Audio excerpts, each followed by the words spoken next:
The expansion of the aggressive state of Israel, headed by Zionists, resembles the spread of a cancerous tumor in the body of humanity. This is how the idea of Judaism is embodied, how Zionist plans for the seizure of Arab territories from the Nile to the Euphrates and the creation of the so-called Third Jewish Kingdom of the new biblical Israel are being carried out. They do not hide their joy.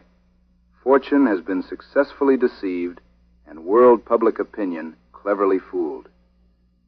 Zionist generals like to speak about the victory of the Israeli David over the Arab Goliath, but they remain silent about the real components of their dirty war: cunning, deceit, bribery, betrayal, secret killings, sabotage, and blackmail, carried out through a wide network of Zionist organizations around the world and through control of the mass media in capitalist states.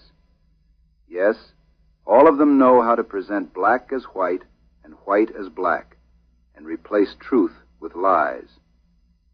In those days, at a special session of the General Assembly, convened on the initiative of the Soviet Union, words of truth and justice were spoken to the whole world.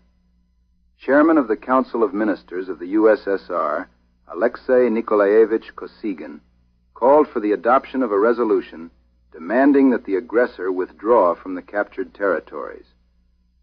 The Soviet people know better than anyone what war is and what disasters it brings. People of goodwill, it is this simple truth that the Zionists fear most.